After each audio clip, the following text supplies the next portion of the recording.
Kamuha, ang ingay nyo. Ruby, will you be my girlfriend? Yes, Leo, I accept you as my sweetheart. Hi, Master Rapid.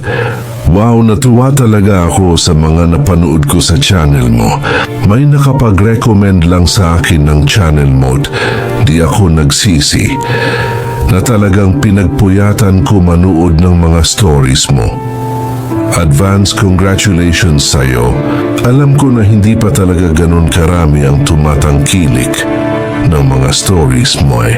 Nakikita ko na ang mga indication na someday mapapansin din eto ng mga tulad ko. Tulad nila Master Gusto, ko rin mag-share ng aking karanasan na sa hanggang sa ngayon ay hindi ko pa nahahanapan ng tamang solusyon. Sabi nga nila, pag ang problema daw ay problema ay wag na daw problemahin. Hindi man sumasakit ang ulo ko sa mga nangyayari ngayon ay naguguluhan naman ako sa maaring kalabasan nito sa huli. Sa ibang lalaki, maaring masasabi na swerte na ang dumating sa akin pero natatakot pa rin ako. Ayoko. Tumanda na parang wala ako na pagkatandaan ayaw ko, Master, na dumating ako sa panahon na kung kailan wala na akong magagawa sa kapwa ko. Hahanap ng solusyon. Pero nakakahibang at nakakalunod sa ligaya ang aking kasalukuyan. Tawagin mo na lang akong si Leo, 33 years old. Kasalukuyang nagwo-work bilang isang supervisor sa isang sangay ng Pure Gold dito sa Tondo. May kinakasama ako ngayon na isang software tech, 28 years old, matangkad, morena at balingkinita ng katawan. Si Ruby. What isang bank teller na kasing mukha ni Ruby. Si Rika dahil sila'y kambal. Hayaan mo, Master, na ikwento ko kung paano nagsimula ang lahat. Third year college ako nang makilala ko si Ruby. Lagi ko siya nakakasabay sa pagsakay sa jeep papuntang school namin sa STM Mesa. Nagkataon na pareho kaming pumapasok noon sa PUP Star Mesa. Nung una ay nagkakatinginan lang kami kahit ilang beses ko na siya nakakasabay sa jeep. Siya yung klase ng babae na parang laging on the go. Madalas ko siyang makasabay na halos basa pa ang mahabang buhok at halos hindi pa nasusuklayan. Ayun na sa lansangan na dala ang kanyang mga gamit at nag-abang na ng sasakayan. Madalas ko siyang makita na ganun na parang naghahabol lagi sa oras. Minsan habang naghinintay ng jeep, saka pa lang siya nagsusuklay ng buhok niya. Natatawa ako talaga dati pag nakikita ko siya dahil sa madalas nga kami magsabay ay nagkakangitian na kami. Minsan habang nag-aabang siya ng jeep, ay dumating ako at tumabi ako sa tabi niya at amoy na amoy ko pa ang bango ng buhok niyang amoy sunsilk na shampoo. Kung ano-ano ang kinakalkal niya sa loob ng bag niya bukod sa mga kung ano-anong mga folder at binder na hawak pa niya. Nakita ko na nagsuot siya ng taxi card niya bagaman wala pa kami sa school. Napangiti ako sa kanya para kasi siyang bata na papasok talaga sa school. Napansin niya na nakangiti ako sa kanya. Kaya ngumiti din siya, sinabi niya na ang tagal naman daw ng jeep. Kailangan daw niya makarating ng maaga sa PUP. Nang makasakay na kami ng jeep, ay nagkatabi kami sa upuan. At dahil nakita ko na sa PUP din naman, ang punta niya ay ako na nagbayad sa jeep. Hanggang Tayuman SM siya na rin ang unang nagpakilala sa akin at nagpakilala na rin ako sa kanya. Magiliw kausap si Ruby. Maraming mga kakaibang jokes na hindi mo iisipin na manggagaling sa isang babae. Nagkasundo na rin kami na magbigayan ng aming contact number. Kinabukasan ay hindi ko siya nakasabay sa abangan ng sasakyan at nawala na sa isip ko na i-text o tawagan man lang siya. Kinagabihan ay nakatanggap ako ng text buhat sa kanya na parang naninisi kung bakit siya na late daw. Hinintay daw niya ako sa abangan ng sasakyan. Hindi daw niya ako nagawang i-text pa dahil wala na daw siya load. Parang nakonsyensya ako at humingi ako sa kanya ng paumanhin. Bilang pampalubag loob ay pinadalahan ko siya ng 60 pesos na load. Nagulat ako nung tumawag pa siya at sinabing ba't pa daw ako nagpadala ng load. Meron naman na daw siya. Sinabi ko na lang na pang-reserba na lang niya. Sinabi ko na rin na hindi. Kasi ako mahilig din sa mga text-text kaya kadalasan ay voice call o video call ang gamit ko. Sinabi ko na tamad ako maghintay sa mga reply kung sa text nag-usap. Sinabi niya sa akin na since nagpadala ako ng load ay kinonvert. Kaya daw yun sa only call and text at obligado na daw siya na tawagan ako para daw hindi nakakahiya sa load na bigay ko. Napakadaldal niya at madaming kwento. Mga kwentong barbero na talagang nagpapangiti sa akin. Sinasakyan ko naman ang mga kalokohan niya. Bago kami natapos mag-usap sa cellphone ay nagkasundo kami na sa PNR na lang kami sumakay papuntang school. At least doon ay 2 sakay lang. Iyon nga lamang ay medyo siksikan at may oras talaga na dapat sundin para makasakay ng tren. Pinakiusapan na rin niya ako na gisingin ko daw siya sa pamamagitan ng tawag sa umaga para maaga siyang makapag-ayos. Ganun nga ang ginawa ko ng sumunod na umaga. 5 AM pa lang ay tinawagan ko na siya. Para magising at maghanda na sa pagpasok namin, kailangan 6:15 AM ay nasa Tutuban train station na kami para maksakay kami ng first trip ng train. Ang train na yun ay dadaan mismo malapit na sa Piupat. Konting lakad na lang ang gagawin namin. Maaga naman siya dumating sa sakayan ng jeep papuntang Tutubanat. Tulad ng dati, ay para na naman siya naghahabol sa oras. Basa pa ang buhok at halos hindi pa nasusuklay. May bitbit pang ilang pirasong pandesal na may palamang keso. At ang sabi ay sabay na daw kami mag-almusal. Kinuha ko ang ilang gamit niya para makakain siya at makapagsuklay. Dumating kami sa Tutuban train station na marami na ang mga taong nakapila kaya. Nai-imagine ko na agad na siksikan na agad ang train kahit na maaga pa siksikan na nga sa loob ng train. At first time daw niya sumakay ng train. Habang nasa train kami ay magkadikit na ang katawan namin at hawak-hawak kusya sa bewang niya para hindi siya matumba sa biglaang paghinto ng train o biglaan pag-andar. Dahil sa madalas na paggalaw ng aming katawan, lumingon siya sa akin at tiningnan niya ako sa mukha at nandidilat ang mata na nakatingin sa akin at may sinisinyas na may bagay daw na bumubundol sa parting likuran niya sabay senyas sa parting baba ko sa harapan.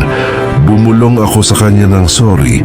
Sabi ko di lang maiwasan dahil sa pagkikiskisan ng aming katawan ang ginawa niya ay humarap siya sa akin at payakap na nakakapit sa katawan ko habang nasa pagitan namin ng mga gamit namin sa school. Nahihiyaman ako dahil sa nangyari ay ngumiti lang siya at nagsabi na okay lang daw. At least normal daw ako. Ganun na nga Master Rapid. Halos araw-araw tuwing papasok kami ng school ay sa train na nga kami sumasakay at ganun na nga ang ginagawa niya. Pagsiksikan ay nakayapos siya sa akin ng paharap. Natapos namin ang 3rd year namin sa college na ganun ang sitwasyon namin. Ano wala kaming malalim na relasyon maliban sa kung ano lang kami. Sa kalagitnaan na ng 4th year namin sa kalejeng, magbago ang sitwasyon namin. Minsan isang gabi nagkasundo kami na sabay na kami uuwi at sa train kami sasakay. Habang binabagtas ng train ang daan papunta sa Tutuban galing ng Sta Mesa, pagdating sa Espana Station ay nag-announce ang driver ng train titigil daw muna ang train at palilipasin ang baha. Sa Espana dahil sa maghapon na pag-ulan, matagal kami na nandoon at pareho kaming pagod at gutom na. Nagsuggest ako sa kanya na subukan na lamang namin maglakad upang hindi kami abutin ng mahabang oras sa daan.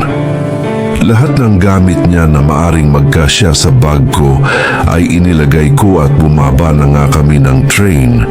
Magsukob kami sa payong na naglalakad sa ulan, inaalalayan ko siya. Nagulat ako nang bigla niya sinabi na para daw kami magsyota sa mga ginagawa namin.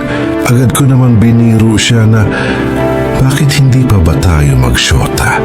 Nakangiti siyang sumagot at sinabing, bakit nanligaw ka na ba? Ang ginawa ko ay iniabot ko sa kanya ang payong na minat. Lumuhod ako sa harap niya habang maraming mga tao na nakatingin sa amin ay tinanong ko siya, Ruby, will you be my girlfriend? Nagpalakpakan ang mga tao na nasa paligid namin. Hindi ako tumayo hanggat hindi siya sumagot sa tanong ko. Maraming tao na ang huminto at nakatingin sa amin at naghihintay sa kasagutan niya. Bagaman hiyang-hiya siya sa ginawa ko ay nanatili akong nakaluhod sa kanyang harap hanggang sinabi niya ngo. Pero mahina iyon at ipinaulit ko sa kanya, ngunit mahina pa rin ang boses niya kaya sinabi ko na lakasan niya at ipaalam niya sa mga taong nandun na sinasagot na niya ako. Pulang-pula na ang mukha niya sa hiya dahil sa nangyayari pero nagawa niyang sumagot ng malakas, O Leo, tinatanggap na kita bilang kasintan ko. Iyon lang at hinila na niya ako patayo. Pagtayo ko ay hinalikan ko siya sa labi ng matagal. Nagpalakpakan ang mga tao sa paligid namin. Saglit namin O Master, noong araw na yon ay nagbago ang relasyon. Mula sa walang label na relasyon ay nagkaroon na ng official tag ang aming relasyon. Kami na rin sa wakas officially. Masaya kami, Master, kasi madami kaming mga bagay na talagang pinagkakasunduan namin. Naiintindihan naming dalawa ang hangganan namin sa isa't isa. Alam namin na sa nagdaang taon, iyon ang naging pagsubok namin sa katapatan namin sa aming damdamin. Ang pag-aalaga ng aming damadamin hanggang sa dumating nga sa panahon na kapwa namin, handang aminin ang aming damdamin sa isa't isa. Sabay kami nakapagtapos ng college schooling namin, halos sabay din kaming nakahanap ng trabaho. Hindi naman nabawasan ang panahon namin sa isa't isa kahit na may mga work na kami. Hinahanapan namin lagi ng time ang isa't isa. Mas lumalim ang aming pagmamahal sa isa't isa. By this time, Master, ay mas mature na kami at masasabi ko na graduate na kami sa pa-holding hands at kiss sa pisngi o quick smack sa lips. Ngayon kaming pareho ay may maayos ng work ay hindi na kami takot mag-explore sa sex. Na-enjoy na namin at malaya na namin yun ginagawa. Lumipas pa ang mga buwan na pagkasunduan namin ni Ruby na magsama na kami kahit na hindi pa kami kasal. Napag-usapan namin na bigyan pa namin ng sapat na panahon ang aming mga sarili upang mas makilala namin ang isa't isa sa iisang bubong ng bahay. Nakakita kami ng isang maliit na apartment at doon kami nagsimula. Masaya at maayos ang aming PG sasama. Halos isang taon na kaming nagsasamang isang araw sa aking pag-uwi ay nadatnan ko siyang medyo hindi maayos ang hilatsa ng mukha. Inakala ko lang na maaring may buwanang dalaw lamang si Ruby kaya medyo mainit ang ulo After namin kumain ng hapunan ay sinabi niya na may kailangan daw siyang sabihin sa akin, kailangan ko daw siyang intindihin. Medyo naguguluhan ako sa takbo ng pag-iisip ni Ruby ng gabing iyon. Hinayaan ko muna siyang ilahad ang sinasabi niyang problema. Ayon sa kanya ay nais daw ng kapatid niya na tumira sa amin hanggang makahanap daw iyon ng trabaho dito sa Manila. Hindi pa man siya natatapos magsalita ay agad ko na sinabi sa kanya na okay lang kung iyon lang gusto. Pero sinabi niya na hindi lang daw basta kapatid niya yon, kundi kambal niya. Si Rika ang kanyang kambal. Nagulat ako nang marinig ko na may kambal pala siya at babae din. Naguguluhan ako kung bakit parang gulong-gulo ang isip niya. Kung gusto lang naman pala makitira sa amin ang kanyang kambal. Pakonti-konti niyang ipinaliliwanag na ang kambal niya mula't mula pa sa kanilang pagkabata ay gusto kung ano meron siya ay gusto rin niya. Sabi ko sa kanya, hindi ba normal sa mga kambal ang ganun?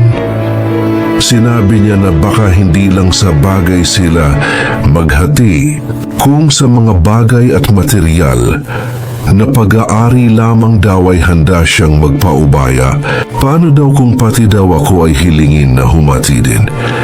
Natawa ako sa mga sinabi niya at sinabing, may ganun ba pati pagmamahal ng taong mahal mo ay makikihalo din siya? Sinabi ko sa kanya na wag niya guluhin ang kanyang isip sa mga ganung bagay. Nasa hustong gulang at pag-iisip na rin naman ng kanyang kapatid at alam kong hindi mangyayari ang ganun. Meron pa rin alinlangan si Ruby. Pero sa nakita niyang hindi ko pagtutulay, pumayag na rin siya sa kagustuhan ng kanyang kapatid. Dumaan pa ang ilang linggo ay dumating na nga sa amin si Rika.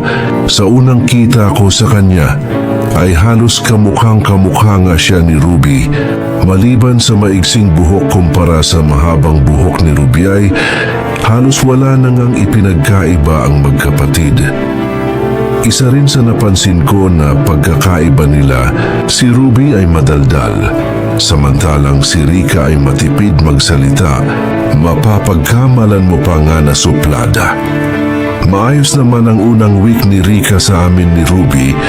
Halos wala naman ako nakitang mahirap na bagay na dapat ko pag-aralan para sa pakikisama sa kapatid ng aking kinakasama. Nagsimula din agad si Rika na maghanap ng trabaho bilang bank teller. Hindi naman nagtagalay na tanggap naman siya sa isang bangko sa Divisoria. Ang unang nagbago sa loob ng aming bahay. Mula nang dumating si Rika sa amin ay hindi na kami lantaran na naglalabing-labing ni Ruby sa loob ng bahay namin. Bago dumating si Rika ay halos maghapon kaming halos walang saplotsa.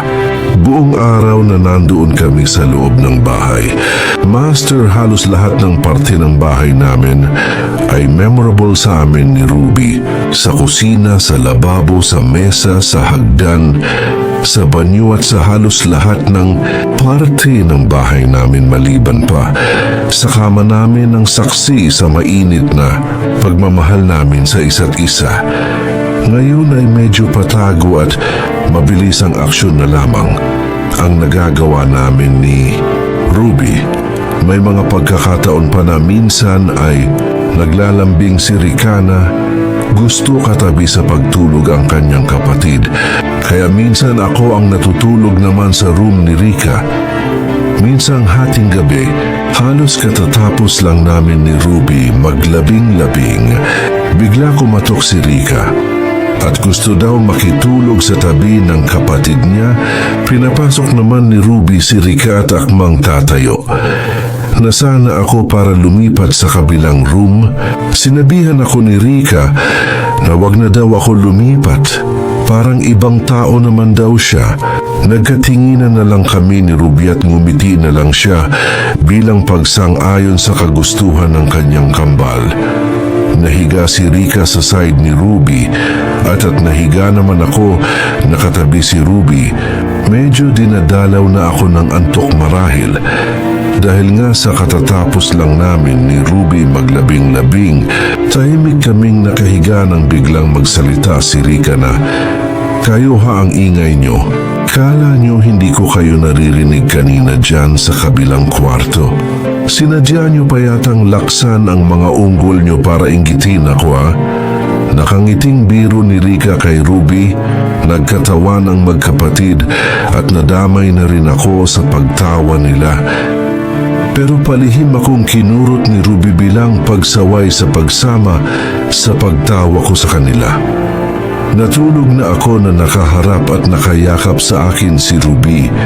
Mag-uumaga nagising ako para umihing makita ko na ang kamay ko na nakayakap kay Ruby. Noong matulog ako ay nasa tapat na mismo ng dalawang malambot at malusog na hinaharap ni Rika.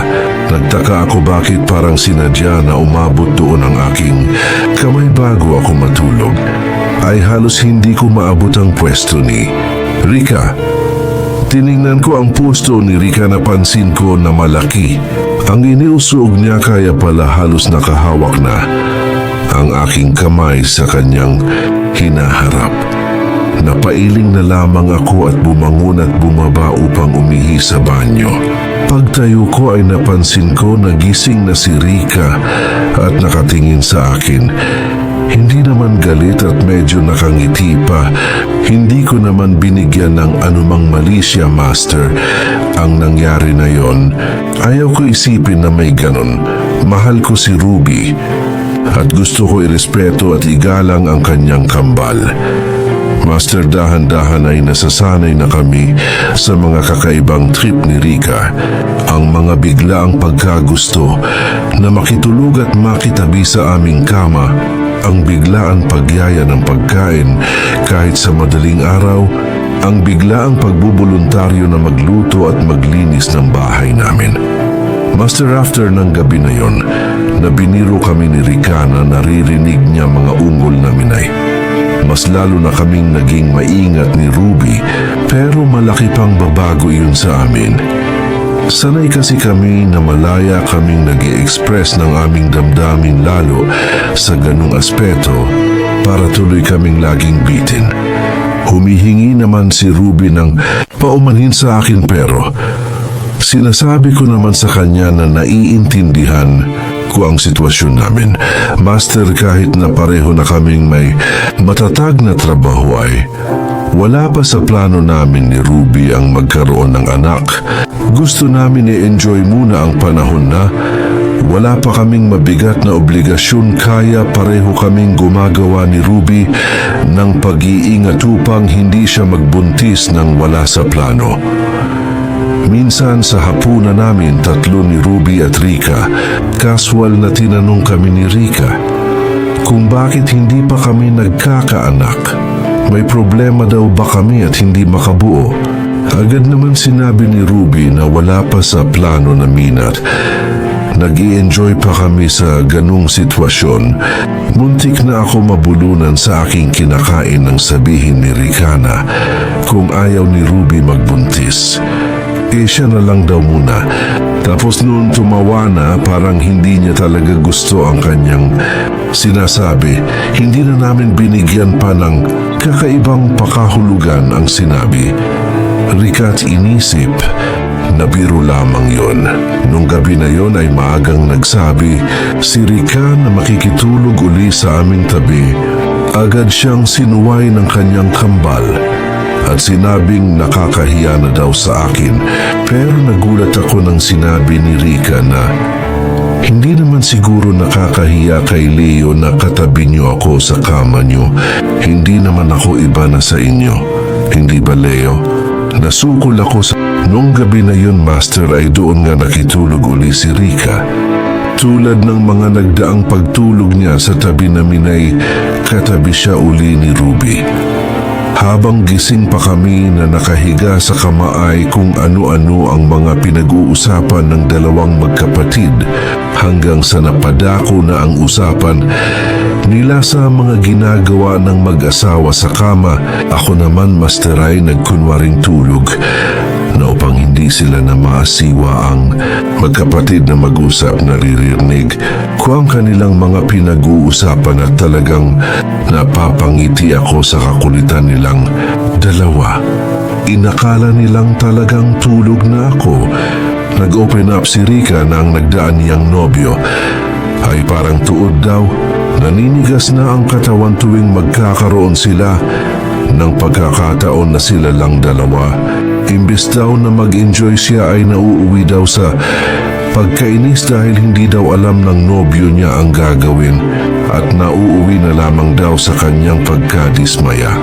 Isa daw iyon sa kanilang pinag-awayan at nagresulta sa kanilang paghihiwalay. Nagtanong si Rika kung masaya naman daw ba si Ruby sa piling ko kung naibibigay ko ang pangangailangan ni Ruby bilang babae. Maiksi lang ang naging sagot ni Ruby sa kanyang kapatid. Sabi niya kay Rika, "Di ba narinig mo na kung paano ako napapaungol ni Leo, di ba?" Andun na nagkasagutan sa tanong mo. Saglit na hindi nakakibo si Rika at parang tinitimbang ang kanyang sasabihin. Niyakap niya ang kambal niya at sinabing, "Nainggit ako sa iyo, Ruby. Nakakita ka ng lalaking talagang compatible mo. Sana makatagpo din ako ng katulad niya." Yun lamang at mukhang dinalaw na rin ng antok ang magkapatid at natulog na rin nagising. Ako nang may maramdaman ako na humahaplos sa aking alaga. Nakita ko nagising si Ruby at bumulong sa akin na gusto daw niya. Natawa ako sa kanya at pabulong kong sinabi na paano namin gagawin ang ganun. Nasa tabi namin ang kambal niya. Yung sinabi niya na basta gawan mo paraan. So wala kami choice, kundi humiga na lamang siya ng patagilid at paharap sa kanyang kapatid upang magkaroon kami ng espasyo. Sa ganung paraan ay dahan-dahan namin ginawa ang bagay na sanay malaya namin nagagawa. Pareho kaming impit ang mga boses at pigil ang paghinga. Sa unay maingat pa kami na hindi gaanong makagawa ng bigla ang paggalaw, pero habang tumatagal ay halos hindi na namin napipigil ang galaw ng aming katawan at nayuyugyug na talaga ang kama. Nasa ganong tensyon na ng pagkakataon na kaming bigla magsalita ang kambal ni Ruby na si Rika. Garalgal ang boses at halatang pinipigil ang pag-iyak. Sinabi niya sa kapatid niya na gusto niya din daw. Pero paano daw? Natigilan kami ni Ruby sa aming ginagawa. Pareho kaming hindi nakakibo marahil sa pagkabigla at pagkahiya dahil sa nahuli kami sa ganong sitwasyon. Nang mapansin ni Rika na hindi na kami gumalaw, muli etong nagsalita, "O ba't kayo tumigil? Kung hindi ako pwede sumali, manunood na lang ako. Please wag kayo tumigil." Ilang saglit pa kaming hindi gumagalaw ni Ruby hanggang sa nakita kong hinawakan ni Ruby ang kamay ng kanyang kapatid at suminya siya sa pamamagitan ng paggalaw ng kanyang katawan na kanyang isinisiksik papunta sa akin. Naintindihan ko naman iyon at dahan-dahan ko uling marahang itinuloy ang marahang ritmo ng aking katawan. Habang ginagawa namin ang ganun ay nakahawak sa kamay ni Rika si Ruby at direktang nakatingin sa mata nitong umaagos ang luha. Hindi ko namalayan na umupo na si Rika dahil sa ginawang pag-alalay ni Ruby. Si Ruby na rin ang nagtanggal ng saplot ng kanyang kapatid. Saglit akong tiningnan ni Ruby, nagtama ang mga mata namin at nakita kong ngumit siya at marahan na tumango na lamang. Sa pagkakataong ito si Ruby naman ang naupo at inalalayan niya si Rika na mahiga sa tabi ko. Tapos ay nahiga din siya sa bandang likuran ni Rika. Master, para ako natuklaw ng ahas. Hindi ko alam ang gagawin ko.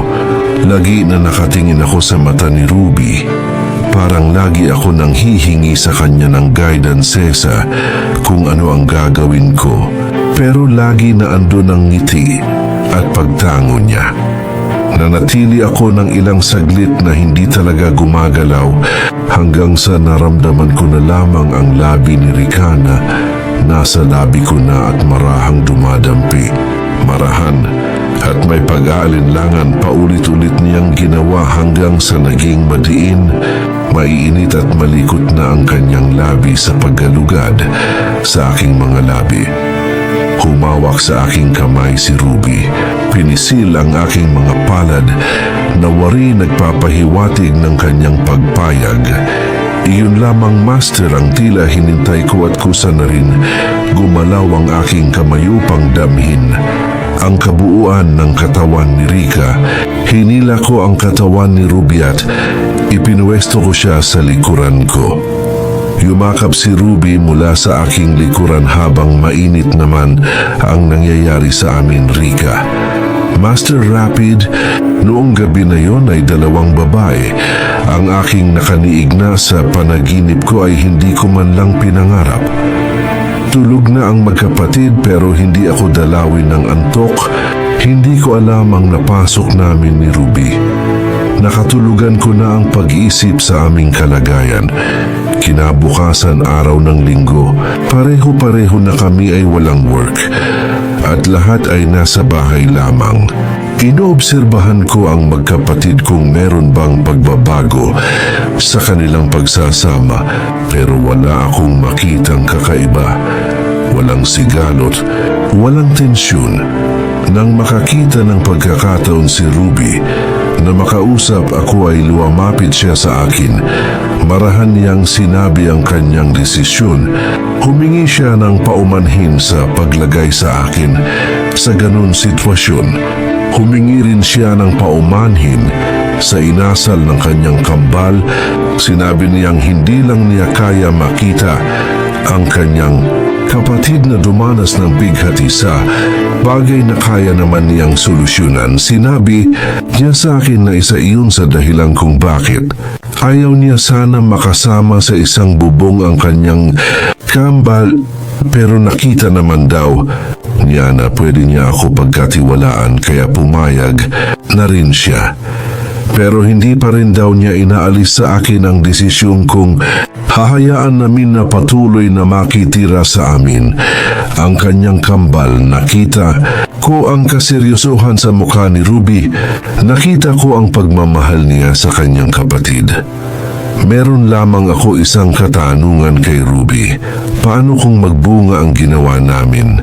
Paano kung mas mauna pa siyang magdalang tao kaysa sa kanya? Ngumiti lamang si Ruby at sinabing, saka na lamang daw namin iyon. Isipin pag dumating na kami sa ganong sitwasyon, mahalaga daw ay maayos kaming tatlo na magsasama sa isang bubong lumipas. Ang mga araw, Master, na ganun nga ang nangyari, lumalabas at namamasyal kaming tatlo na magkasama. Nanonood ng sine na nasa gitna nila ako nakaupo. Hindi papayag ang isa kung ang isa ay may ibinigay na regalo na hindi rin siya magbibigay. Pinalitan na rin namin ang aming kama ng mas malaki. Doon ay tabi-tabi na kaming natutulog. Lagi na'y ako nasa gitna. Parang may unawaan ang kambal na hindi sila gagawa ng bagay na hindi alam ng isa. Lagi na'y kailangang alam pareho at pareho nilang pinayagan. Lagi rin naman nila akong kinkonsulta at hinahayaan na magdesisyon. Pero pagdating sa aspetong kailangan alam nila, kailangan sabay sila. Walang lihiman ang magkapatid at iginagalang din nila ang me time ko. Hindi ko alam, Master, kung hanggang kailan kaming tatlo sa ganitong sitwasyon. Wala pa naman ako nakikita na pwede namin pagtalunan. Pumayag na rin si Ricana gumawa din ng paraan upang hindi muna magdalang tao. Sa mundo naming tatlo ay kami lang ang bida, walang kontrabida. Walang nang aagaw, maaring sa mundo ng iba kami kakaiba. Maaring pagtawan at husgahan. Pero alin ba ang mahalaga? Ang pananaw ng iba? Dapat ba namin bigyan pansin ang sasabihin nila kung sa aming tatlo maayos at masaya naman kami. Hindi ko alam, Master, kung ano ang masasabi mo sa aking sitwasyon. Dapat ba akong kainggitan ng kapwa ko lalakyo? Dapat ako pagtawanan sa mundong aking ginagalawan? Hindi pa tapos ang aking kwento, Master, dahil hanggang sa ngayon ay maayos pa rin ang pagsasama naming tatlo. It's been 5 years now and we're still going strong. Tama si Ruby. Hahayaan ko na lamang na dumating kami sa panahon na dapat na nga kami mag-isip. Kumagalang, Leo,